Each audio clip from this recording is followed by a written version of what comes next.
Have you ever caught yourself thinking, I really want to do this, but it's going to be so difficult, and then you don't go ahead and do it? Well, in this episode, I'm breaking down why you may be feeling this way and science-backed ways on how to overcome this feeling of being afraid to do something simply because you think it's going to be difficult. By the end of this episode, you will understand that something being difficult isn't a sign to not start working on that goal. It's often a sign that you're headed in the right direction. So if this sounds good, stay tuned.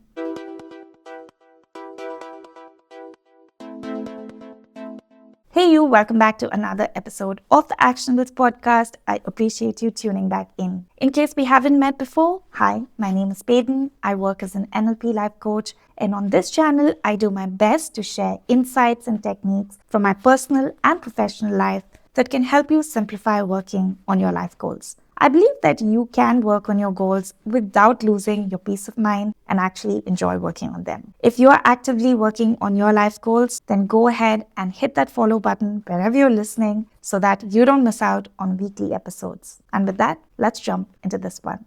To start this off, I'm going to say that you are right if you feel like it's going to be difficult to do anything new or creative or something that you haven't done before. I completely agree with you. Of course, it is going to be difficult. But I'm also going to say that this is the nature of working on goals. By design, it's meant to be challenging and it's supposed to be difficult. The mistake here, in my opinion, is to assume that something being difficult equates to not going ahead and trying to do that very thing. Here's something wild. Your brain can make something feel difficult long before you actually try it. It's like a built-in mechanism that goes off even when there's no real danger. Today, we're talking about one of the sneakiest reasons people delay working on goals, thinking that it's going to be too difficult. And before you think, no, I'm not too scared, I'm just being realistic, stick around because you may discover ways that you are unconsciously holding yourself back because you're buying into this fear that something may be just too difficult. Let's start with why we fear something being difficult even before we try it. Let's talk brain science for a second. Don't worry, the fun version.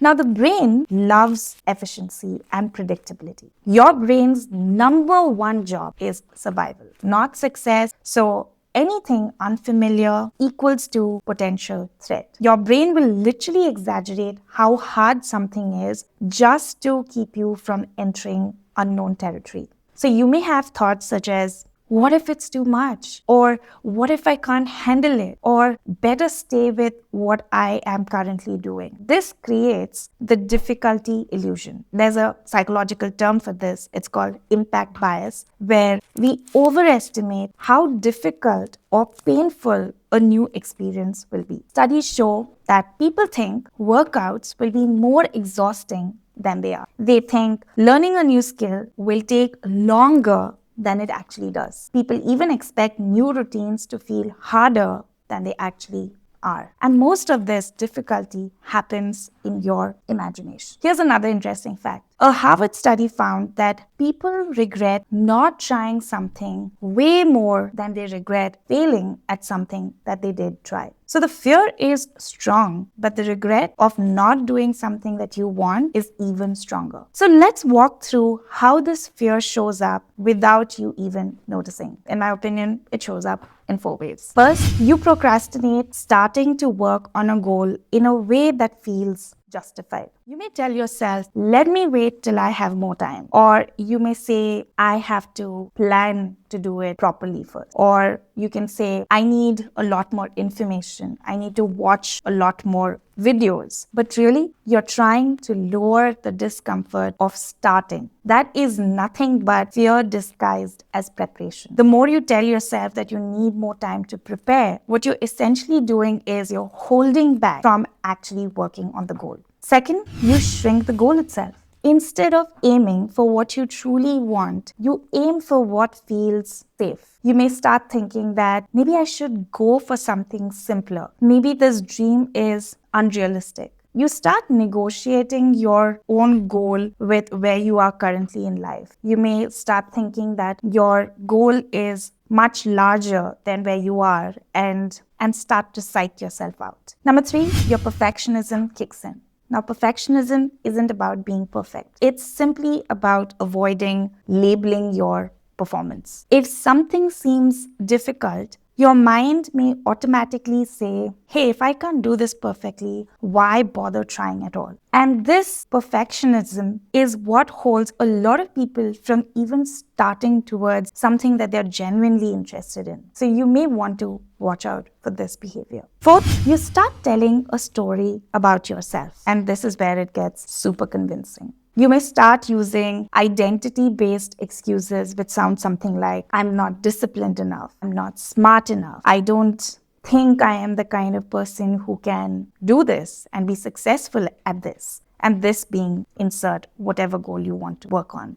You say this enough number of times and this fear becomes a momentary relief and then it starts feeling like a truth. So what you've done is you have convinced yourself that you don't have what it takes to achieve your goals. And that has offered you some sort of relief, but which is an illusion. And then it starts feeling like the truth. So now that we know about this fear of difficulty being an illusion, let's pay attention to some of the lies that the brain tells us that further makes you believe in this illusion. Now, in my opinion, that 3 main lies that you may be buying into this fear of illusion, thanks to your brain, is lie number 1, it's going to be too hard. Even though it's primarily a lie made up by the brain, in my experience, I believe that yes, whatever you're trying to do is going to be hard. In fact, I believe that, like I mentioned earlier, it is designed to be difficult because it is trying to offer you a way to explore yourself, explore your potential, and to have fun while you're working on whatever goal you are working on. Imagine if it was too easy. You're not going to like it. And I say this because there's a scientific fact that backs up this point, that your brain craves for things that are not too difficult, but also not too easy. I know, the irony of the brain. First, it tries to keep you from doing anything new. And second, it also craves for something new, but not too hard. This is called the Goldilocks Effect, which is essentially that our brains crave for adventurous things while trying to keep us safe, and we prefer things being not too extreme or not too moderate even, but rather just right. When you want to do something creative, it's going to help you to start with the premise that of course it is going to be difficult to work on whatever it is. Remind yourself that it is meant to be a little difficult and that you also want it to be a little challenging lest you're bored. Lie number 2 is hard means I can't do it. Now, when you start by reminding yourself that it's going to be difficult and hard to do new things, but that doesn't mean that you can't do them, you are reminding yourself of your own agency. That is the ability to do things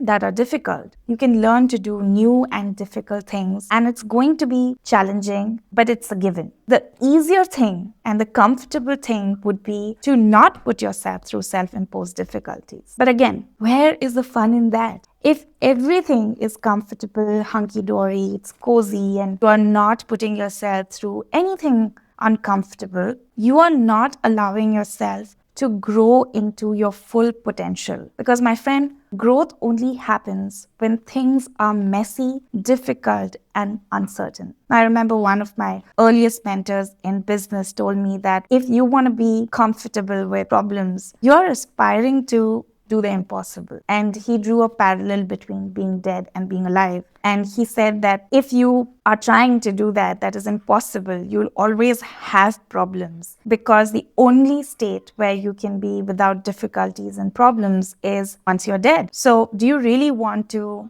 keep living in a way where you are dead? That whole analogy stayed with me. And I remember that one piece of wisdom alone has inspired me to constantly keep learning and growing, especially when things are difficult. And finally, lie number 3, your brain may be telling you is that other people find it easier to do things. Now, this is absolutely untrue.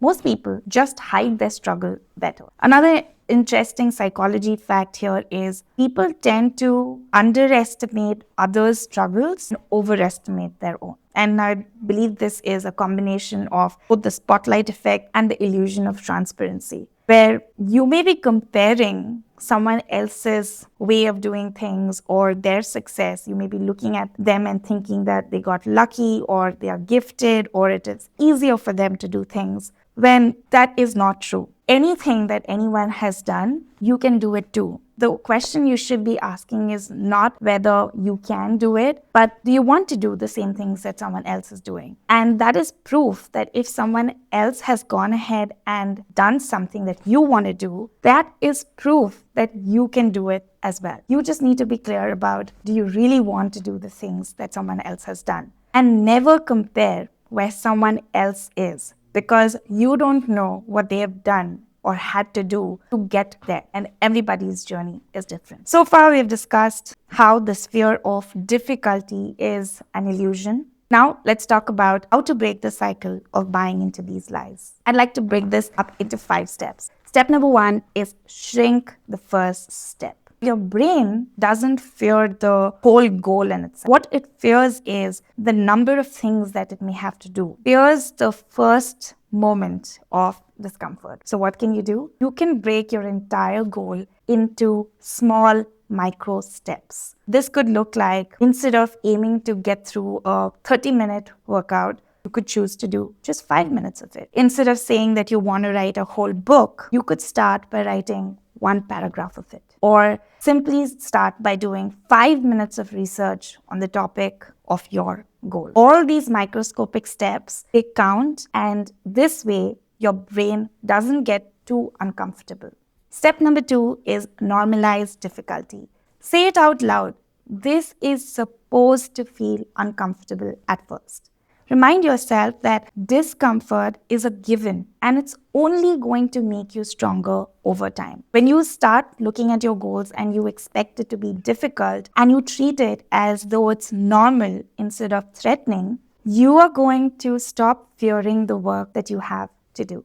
Step number 3 is separate fear from facts. Now, ask yourself, is this actually difficult, or do you just think it is difficult? Most of the time, you're going to realize that you are reacting from a false belief. Ask yourself, has this particular thing been done before? And doesn't it mean that you can do it as well? In the rare chance that you're trying to do something completely novel, you may want to ask yourself, have I done other difficult things in my life? Didn't I succeed with them? When you ask yourself for facts, fear rarely holds up. The trick is to keep doing this often. So even though the fear may come up, you don't allow it to hold you back. Step number 4 is build proof of capability. Now, the way I like to do this is try to maintain and write down everything that I have done which I have felt was hard for me. I call it the proof file. So every time I am facing something challenging in my life,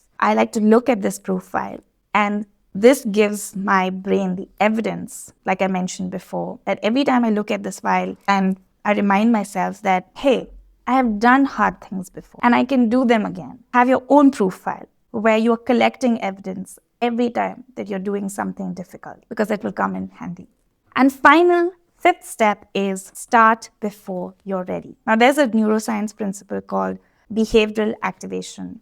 What this means is the more you act on something, it creates the motivation for you to keep going. And you cannot wait to feel motivated before you act.